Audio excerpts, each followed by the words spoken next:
Hello and welcome back. I'm Agent Hoffman, and today your mission, should you choose to accept it, is to continue learning how to play Super Secret Agent. So let's get started by checking out the score. Today we're going to be learning this main section that starts here after the double bar line. We're going to focus on the right-hand part. So starting here in measure 7, tell me what you notice about this right-hand part on the top staff. Probably notice we start off with these staccatos, and then sometimes we have slur marks. So let's really pay attention to when we play staccato and when we play legato, which would be anytime we have a slur mark. You may also have noticed this symbol. I don't know if we've had this before or not, but this little note with this flag and that little slash, that's called a grace note. So let's look at how to play this grace note. We've got the F grace note going to a G flat. And a grace note should be played almost instantaneously with the next note. But it's just like a little bruh. And it helps if you kind of just turn your hand. You're going to try and think of it as one motion. And you're just going to kind of rock from one note to the next. See this motion with my hand? You're just kind of rolling from one note to the next, almost instantly. Buddha, Buddha is the sound you're going for. Now you try.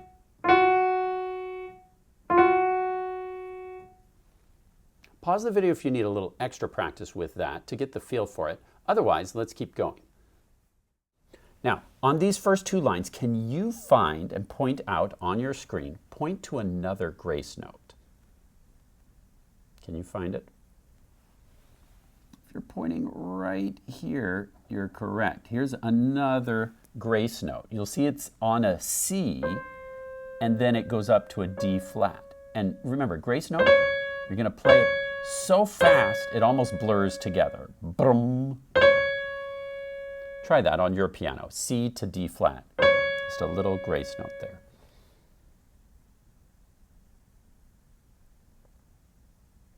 Any other symbols you notice in the right-hand part? Probably notice some dynamics. Now, let's also notice this symbol. See this flat line that's directly under those note heads? That is called a tenuto. A tenuto marking means to play these notes with a little extra emphasis. They're not considered as strong as accents, but a composer will generally use a tenuto to say, give those notes some weight. Play them with importance. Not quite an accent, but the composer wants those notes to stand out. They're important. Can you find any other tenuto marks from measure 7 to the end of this line? There's a tenuto mark right here. So we're going to play that G flat a little stronger than the notes around it. But again, not quite an accent. And then same here. We've got 4 more tenutos at the end of this line. So these 4 notes, again, play them like they're really important. Now, last of all, let's hunt for any keys that are automatically flat because of our key signature, because sometimes it's really helpful to circle those notes in your own music. For example, in this first measure, which notes are going to be automatically flat? We're hunting for any B's, E's, or A's. Well, we start off with an E, so we'll need to flat E, E, E. Then we have a C. Is C flat? No. Here's another E, so that's also flat. And then we have an F. Is that flat? No. All right, now pause the video if you would like to, and in your own music at home, circle any notes that have an automatic flat. If you like, you could also circle notes that are flat because it's written right in front of it, like this G flat. But the notes that are flat because of the key signature, those are the easy ones to forget because you don't see it in front of the note. You have to remember it from the key signature. So sometimes it's helpful to circle all of those. So pause the video if you want some time to circle all the automatic flats. Otherwise, let's keep going, and I'd like you to see if you on your own can figure out as much as you can from measure 7 to measure 12. I'm not going to show you at first, I'll show you in a minute, but I'd like you really to get used to tackling notes on your own for the first time. There's a lot to think about here, not just the notes, but also we've got this grace note, you've got these fingerings to watch out for, because there's going to be some crossovers, some cross-unders. See how much you can figure out by yourself by looking at the notes, looking at the finger numbers. If you get stuck, don't worry. I'll show you how in a minute, but just challenge yourself. See how much you can learn by yourself, then press play, and we'll look at it together.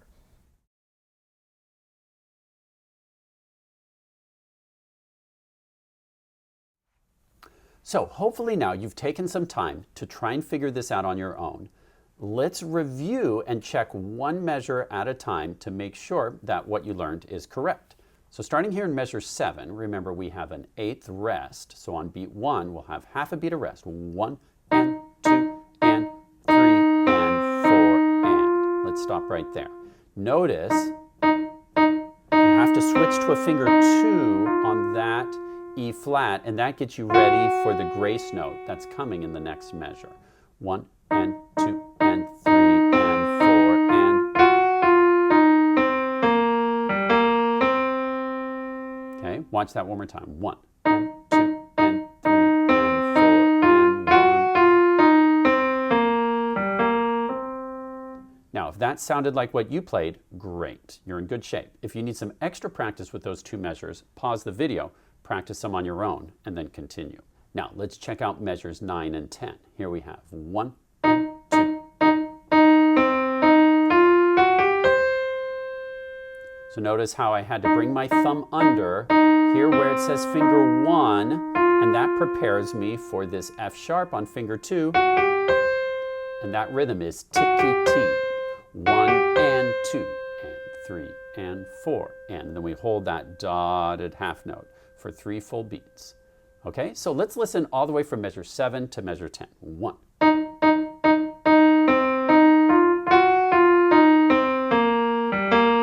Rest.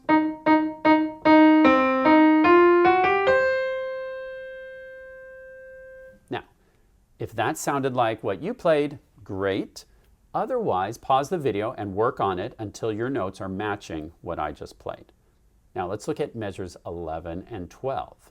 What's the letter name for this first note in measure 11? If you said D flat, you're correct. And finger 4 is asked to play it. So I've got to put my finger 4 on D flat. Then we have a C, B flat. Don't forget the B is automatically flat. So we have 1 and 2 and 3 and 4 and. Don't forget those rests. Rest, T, T, T, rest, T, T, T. Now you try. Good, and in measure 12, we've got this grace note again. Now can you try that? Remember, you're just going to kind of rock your hand. 1 and 2 and 1 and 2 and. Remember that a D flat on this first note carries all the way through the measure. So every D on that same line for the rest of the measure is automatically flat. So 1 and 2 and 1 and 2 and. Now you try.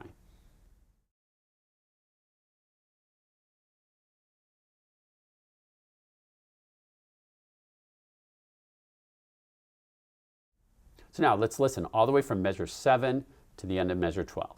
1 and 2 and 3 and 4 and 1 and 2. 3 and 4 and 1 and 2 and 3 and 4 and. Now pause the video and review all the way from measure 7 to measure 12 on your own until you feel really confident with those notes. Right hand alone, then press play to go on.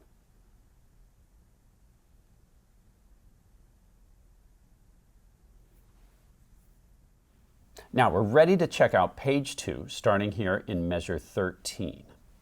Take a look at measures 13, 14, 15, and tell me what you notice. Does this look familiar to anything we've played before? Actually, it's something we're going to play later in the same piece. If you remember from our previous lesson, here in measure 23, we had this D flat open fifth chord, and the F flat open fifth chord with this chromatic scale going down in the right hand.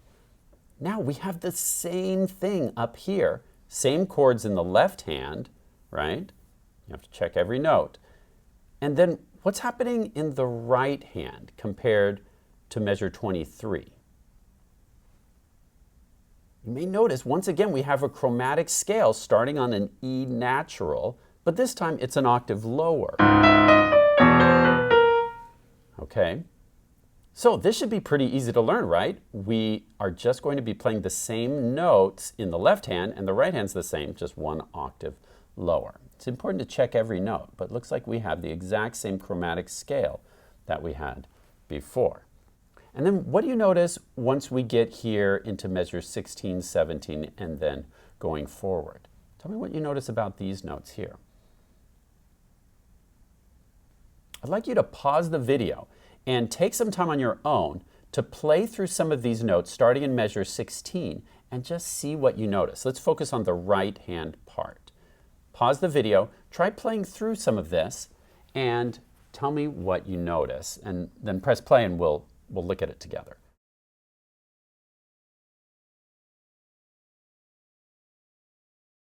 Now I hope that you noticed that here in measure 17,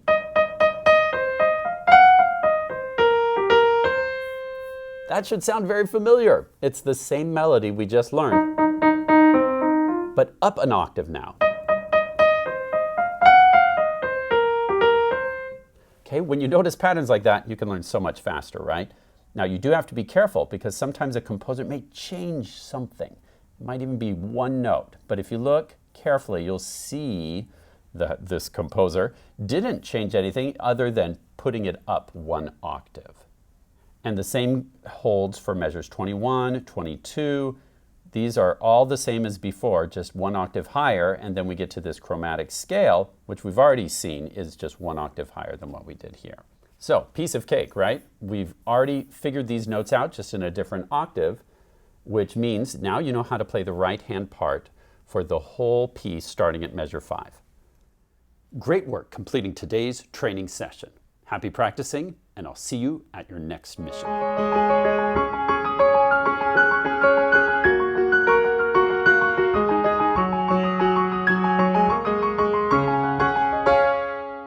Okay, here's another one for you. What do you call a secret agent alligator? A secret agent alligator? I don't know. An investigator. Okay, let's keep going with the animal theme. What do you call a secret agent tarantula? I don't know. What? A spider.